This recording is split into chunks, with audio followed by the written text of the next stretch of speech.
Muito bem, aqui na Rádio Cidade nós vamos tratar de mais um assunto que acomete muitas pessoas e que diz respeito principalmente, às dores de coluna e a hérnia. Vamos conversar sobre esse assunto com o neurocirurgião Dr. Alexandre Elias. Olá, doutor, bom dia. Olá, Heraldo, bom dia a você e aos ouvintes. Olha, doutor, quando a gente fala em dores na coluna, é algo realmente muito comum. E me parece que a tendência é de que a gente vai sofrer disso em alguma situação da vida. O ser humano vai ter dor na coluna, doutor? É assim, você ter dor na coluna é extremamente comum. É uma situação que você pode ter dor, por exemplo, um caso bem comum é você se abaixar para pegar alguma coisa, fazer algum movimento errado e trava a coluna lombar, aquela parte de baixo. Isso é extremamente benigno, melhor com remédios. Sem remédios só dá um desconforto muito grande. Então isso que é o caso mais comum, é uma situação com medicação, depois um pouco de fisioterapia, RPG, você se recupera, com o aprendizado da postura correta, você evita outras crises desse sentido.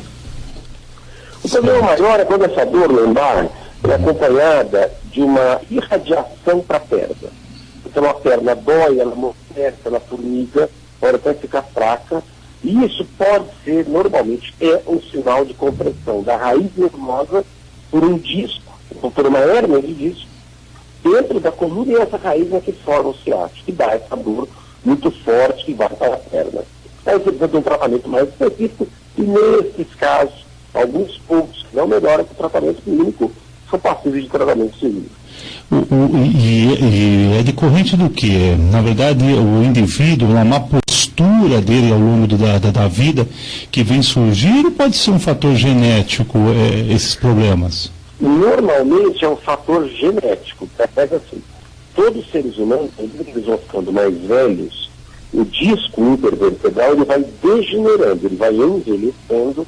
Neste envelhecimento ele diminui a altura e ele pode soltar pequenos fragmentos que são as hérnias. Então, quando eu tenho uma hérnia de disco, é que parte do disco saiu do seu lugar de origem e migrou. Se essa migração vai ao encontro de uma raiz nervosa, pode causar dor irradiada para a perna. Porém, uma coisa extremamente interessante que é, como isso faz parte do envelhecimento de todas as pessoas, após 40 anos, todo mundo tem algum grau de alteração no exame de ressonância. E nem sempre quer dizer que essa dor que ele está recebendo tem a ver com aquilo.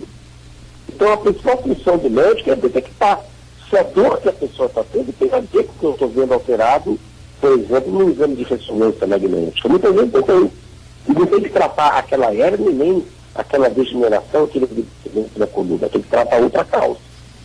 Então isso é uma coisa que é muito importante, porque muita gente faz uma ressonância, sabe que eu tenho 5 hérnias e a vida acabou. Não. Se você tem 5 hérnias, não tem dor relacionada a ela, é o envelhecimento normal da sua coluna. E o ponto que envelhece é genético. Tem gente que envelhece mais cedo, tem gente que envelhece mais tarde. Quando o senhor menciona, por exemplo, essa sensação de formigamento, do repuxo aí, esses são os únicos sintomas?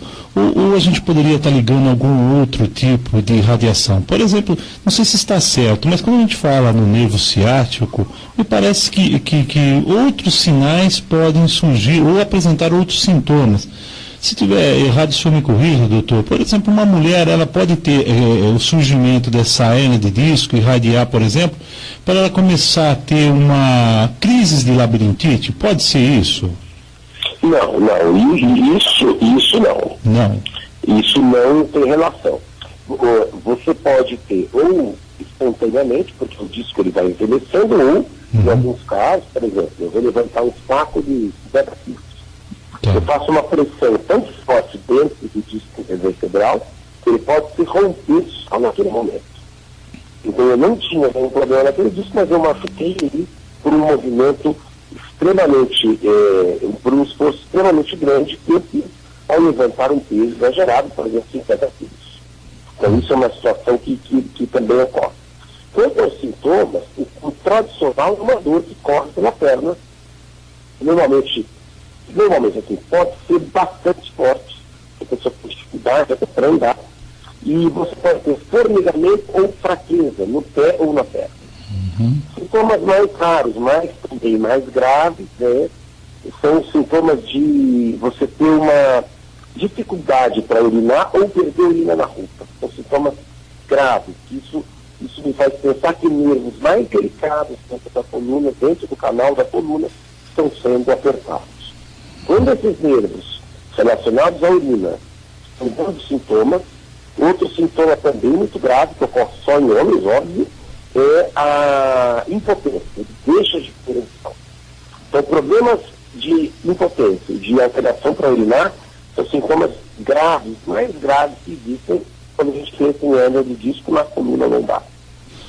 Normalmente a gente tem aqui, doutor Alexandre, a questão quando você fala, por exemplo, de problemas na coluna e até surgimento, diagnóstico de hérnia de disco, é tudo tratado com o ortopedista. No geral, a gente coloca aí o ortopedista. Nesse caso, o senhor como neurocirurgião, o senhor recebe esse paciente já na condição de uma cirurgia ou não? O senhor ainda consegue melhorar o funcionamento dessa pessoa sem a cirurgia? Não. Você sempre tenta o tratamento sem cirurgia. O ideal é você usar anti-inflamatórios hormonais, que são as cortisona, anti-inflamatórios não hormonais, que são simples, tem os analgésicos comuns, como dipirona, e você pode usar analgésicos derivados de morfina, tem os fracos e os fortes. Você tem relaxante muscular, tem fisioterapia e tem RPG. Normalmente, se você fizer esse tratamento, você tem uma chance grande, acima de 90%, de sintomas melhorarem bastante e você não necessitar nenhum tipo de cirurgia. Então, sempre quando você tem um paciente, você tenta esse tratamento inicialmente. Agora, tem pacientes que já vêm com um tratamento bem feito, clínico, e que não responderam. Esse você pode já indicar um tratamento cirúrgico, se for o caso. Porém, muitas vezes, eu acho que faltou tal coisa nesse tratamento clínico. Aí você refaz e a pessoa pode ter uma melhora. O objetivo é sempre tentar tratar clinicamente. Se não der, pode ir para a cirurgia, porque a cirurgia também tem um resultado muito bom. Ainda mais hoje, que ela é feita com técnicas minimamente invasivas, com endoscópio, microscópio, esse tipo de coisa. Mas mesmo assim, se você puder evitar, é melhor. De uma maneira geral, tanto para o homem como para a mulher, tem alguma forma de prevenir esse surgimento, doutor? A degeneração discal, aquele envelhecimento do disco, a base fundamental é a genética. Então, quem vai ter mais, quem vai ter menos, vai depender da genética do próprio indivíduo. O que você pode fazer é postura correta, carregar o saco lá de 50 quilos, 40 quilos, que isso pode estar o problema na coluna. Peso adequado, atividade física adequada, para hora que você tem a física adequada, você tem uma musculatura em volta da coluna que é bem forte. E ela ajuda a proteger a coluna de se machucar em movimentos mais extremos. O peso adequado, como eu falei, e uma coisa que é muito interessante é você não fumar. Quem fuma tem mais dor que quem não fuma. Então isso vale para qualquer tipo de problema. Então se você não fuma, você já passa também a ser candidato a ter menos dor. Perfeito. Bom, tá aí. Obrigado, doutor Alexandre, pela entrevista e um bom dia para o senhor.